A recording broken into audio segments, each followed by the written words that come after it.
नमस्कार, ये आकाशवाणी शिमला है। अब आप प्रभा शर्मा से प्रादेशिक समाचार सुनिए। आज के मुख्य समाचार। मुख्यमंत्री ने आईजीएमसी शिमला के नए ओपीडी भवन का किया लोकार्पण। कोरोना वायरस के नए वेरिएंट के प्रति सावधानी बरतने की दी सलाह। राज्यपाल ने एलोपैथी के साथ आयुर्वेद चिकित्सा पद्धति को प्रोत्साहित करने पर दिया बल। कोरोना काल में इस पद्धति के आए सकारात्मक परिणाम। प्रदेश के बर्फबारी से प्रभावित इलाकों में अस्त व्यस्त जनजीवन को सामान्य बनाने के प्रयास जारी। 495 सड़कें अभी भी अवरुद्ध। और राज्य में आज कोरोना के 1500 से अधिक नए मामलों की पुष्टि। सक्रिय मामलों की संख्या बढ़कर 5000 के पार। अब समाचार विस्तार से। मुख्यमंत्री जयराम ठाकुर ने इंदिरा गांधी राजकीय आयुर्विज्ञान महाविद्यालय शिमला के नए ओपीडी भवन का आज लोकार्पण किया। इस अवसर पर उन्होंने कहा कि इस भवन के निर्माण कार्य पर 103 करोड़ 18 लाख की धनराशि खर्च हुई है। मुख्यमंत्री ने कहा कि यहां पर ट्रॉमा सेंटर बनाने के लिए 40 करोड़ रुपए खर्च किए जा रहे हैं, जिसका कार्य इसी वर्ष जून माह तक पूरा कर लिया जाएगा। जयराम ठाकुर ने कहा कि आईजीएमसी शिमला में रोगियों की भारी संख्या को देखते हुए यहां और अधिक आधारभूत संरचना विकसित करने की जरूरत है। उन्होंने कोरोना वायरस के नए वेरिएंट ओमिक्रॉन के प्रति सावधानी बरतने की जरूरत बताई और उम्मीद जताई कि चिकित्सकों और स्वास्थ्य कार्यकर्ताओं के साझे प्रयासों व समर्पण से महामारी की इस लहर से हिमाचल पार पा लेगा। इस अवसर पर शहरी विकास मंत्री सुरेश भारद्वाज और स्वास्थ्य मंत्री राजीव सैजल ने भी अपने विचार व्यक्त किए। मुख्यमंत्री जयराम ठाकुर ने भाजपा के हर मंडल कार्यकर्ता को जमीनी स्तर पर पार्टी की मजबूती के लिए समर्पण व प्रतिबद्धता के साथ कार्य करने का आह्वान किया है। शिमला स्थित अपने सरकारी निवास स्थान ओक ओवर में आज शिमला ग्रामीण भाजपा मंडल मिलन कार्यक्रम को संबोधित करते हुए उन्होंने कहा कि हर कार्यकर्ता को अपने नेताओं का सम्मान करते हुए समन्वित प्रयासों से कार्य करना चाहिए। मुख्यमंत्री ने कार्यकर्ताओं को निर्वाचन क्षेत्र में 2 या 3 प्रमुख कार्यक्रमों की योजना तैयार करने और प्रमुख विकासात्मक मुद्दे चिन्हित करने को कहा ताकि उन्हें जल्द पूरा किया जा सके। जयराम ठाकुर ने चुनावी वर्ष में पार्टी के सभी कार्यकर्ताओं को नए जोश और उत्साह के साथ कार्य करने का आग्रह किया। राज्यपाल राजेंद्र विश्वनाथ आर्लेकर ने राज्य रेडक्रॉस को एलोपैथी के साथ साथ आयुर्वेद चिकित्सा पद्धति को प्रोत्साहित करने को कहा है। वे आज शिमला स्थित राजभवन में हिमाचल प्रदेश राज्य रेडक्रॉस की आम सभा को संबोधित कर रहे थे। राज्यपाल ने कहा कि कोरोना वायरस के दौरान देश के बहुत से राज्य में आयुर्वेद पद्धति के माध्यम से किए गए इलाज के सकारात्मक परिणाम सामने आए हैं। राज्यपाल ने कनिष्ठ और युवा रेडक्रॉस गतिविधियों को स्कूल, महाविद्यालय व विश्वविद्यालय स्तर पर आयोजित करने की भी जरूरत बताई।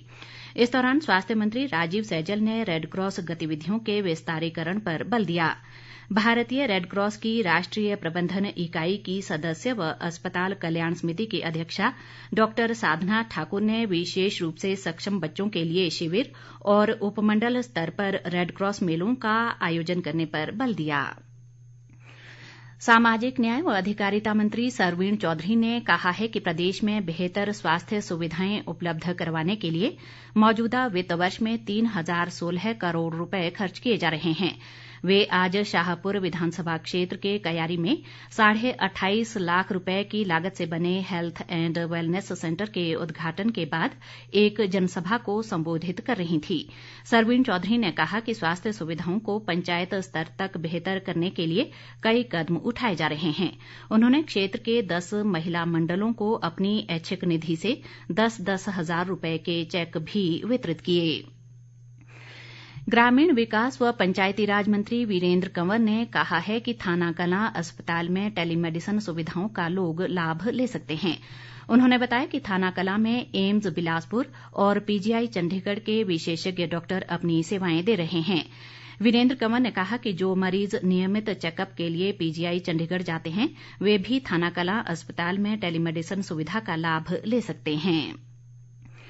उद्योग व परिवहन मंत्री बिक्रम ठाकुर ने कहा है कि देहरा विधानसभा क्षेत्र के सेरी में 403 लाख रुपए की लागत से मॉडल करियर सेंटर बनाया जाएगा। उन्होंने आज इस भवन के निर्माण कार्य का भूमि पूजन किया। बाद में बिक्रम ठाकुर ने कटोह टिक्कर में मुख्यमंत्री स्वावलंबन योजना के तहत आयोजित जागरूकता शिविर में भी शिरकत की। इस दौरान उन्होंने 30 हस्तशिल्प कारीगर लाभार्थियों को सिलाई मशीनें वितरित की।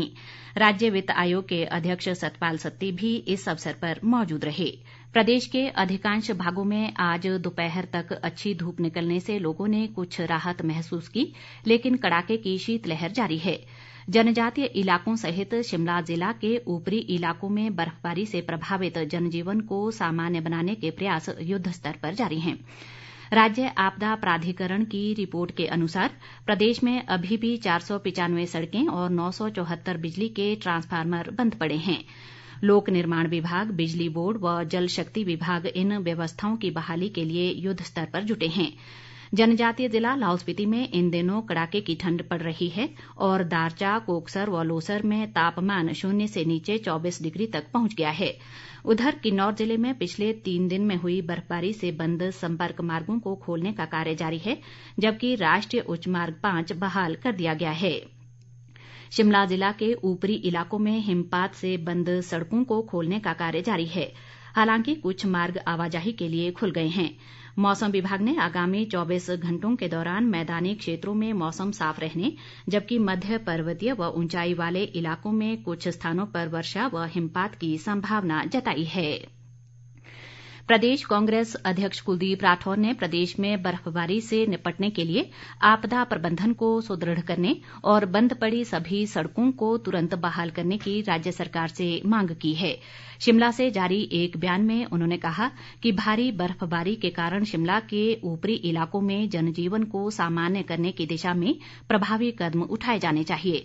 राठौर ने कहा कि ठियोग, नारकंडा, कोटगढ़ और इसके आसपास के क्षेत्रों में सभी सड़कें अवरुद्ध हैं और कई गांवों में बिजली आपूर्ति भी प्रभावित है। उन्होंने कहा कि प्रदेश के अन्य बर्फबारी से प्रभावित जिलों में आवश्यक वस्तुओं के भंडारण को लेकर भी सरकार को उचित कदम उठाने चाहिए। इस बीच प्रदेश कांग्रेस संगठन महासचिव रजनीश किमटा ने कहा है कि चौपाल क्षेत्र में बिजली व पेयजल आपूर्ति भी ठप पड़ी है और सरकार के इन व्यवस्थाओं को सुचारू बनाने के सभी दावे खोखले साबित हुए हैं। प्रदेश में कोरोना संक्रमण के मामलों में लगातार वृद्धि जारी है। आज संक्रमण के 1550 नए मामलों की पुष्टि हुई है, जबकि 258 लोगों ने इस महामारी से जंग जीती है।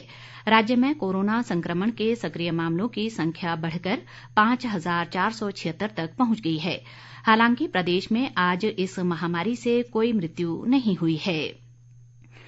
प्रधानमंत्री नरेंद्र मोदी के पंजाब दौरे के दौरान हुई सुरक्षा चूक के विरोध में भाजपा के राष्ट्रीय अध्यक्ष जगत प्रकाश नड्डा के निर्देशानुसार प्रदेश के सभी 74 मंडलों में आज हस्ताक्षर अभियान कार्यक्रम का आयोजन किया गया। शिमला के रिज मैदान पर आयोजित हस्ताक्षर अभियान का शुभारंभ शहरी विकास मंत्री सुरेश भारद्वाज और नगर निगम महापौर सत्या कौंडल ने किया। इस अवसर पर सुरेश भारद्वाज ने कहा कि देश के प्रधान सेवक प्रधानमंत्री नरेंद्र मोदी की सुरक्षा में चूक को बर्दाश्त नहीं किया जाएगा और उनकी सुरक्षा सभी राज्यों की प्राथमिकता है। उन्होंने इस घटना पर राष्ट्रपति से कड़ी कार्रवाई करने का अनुरोध किया है। आजादी की 75वीं वर्षगांठ के उपलक्ष्य में आकाशवाणी केंद्र शिमला के समाचार एकांश द्वारा अमृत महोत्सव क्विज के तहत पिछले कल पूछे गए सवाल हिमाचल प्रदेश के रहने वाले किस स्वतंत्रता सेनानी ने स्वतंत्रता प्राप्ति तक केवल काले वस्त्र ही पहनने का प्रण लिया था का सही उत्तर है बाबा कांशीराम। सही उत्तर देने वाली विजेता हैं शिमला शहर के लोअर खलीनी भगवती नगर की निवासी अंजलि चौहान। विजेता का चयन लकी ड्रॉ से किया गया है। विजेता को हिम ऊर्जा के सहयोग से पुरस्कार और प्रमाण पत्र प्रदान किया जाएगा। प्रदेश कांग्रेस अध्यक्ष कुलदीप सिंह राठौर ने अस्पतालों में भर्ती कोरोना रोगियों को दवाइयां उपलब्ध न करवाने पर कड़ा ऐतराज जताया है। शिमला से जारी एक बयान में उन्होंने कहा कि कोरोना रोगियों को अस्पतालों से कोई भी दवा नहीं दी जा रही है, जबकि केंद्र सरकार ने इस बारे में स्पष्ट निर्देश दिए हैं कि कोरोना रोगियों को अस्पताल से निःशुल्क दवाइयां उपलब्ध करवाई जाएं। अंत में मुख्य समाचार एक बार फिर। मुख्यमंत्री ने आईजीएमसी शिमला के नए ओपीडी भवन का किया लोकार्पण। कोरोना वायरस के नए वेरिएंट के प्रति सावधानी बरतने की दी सलाह। राज्यपाल ने एलोपैथी के साथ आयुर्वेद चिकित्सा पद्धति को प्रोत्साहित करने पर दिया बल। कोरोना काल में इस पद्धति के आए सकारात्मक परिणाम। प्रदेश के बर्फबारी से प्रभावित इलाकों में अस्त व्यस्त जनजीवन को सामान्य बनाने के प्रयास जारी। 495 सड़कें अभी भी अवरुद्ध। और राज्य में आज कोरोना के 1500 से अधिक नए मामलों की पुष्टि। सक्रिय मामलों की संख्या बढ़कर 5000 के पार। इसके साथ ही ये समाचार बुलेटिन समाप्त हुआ। नमस्कार।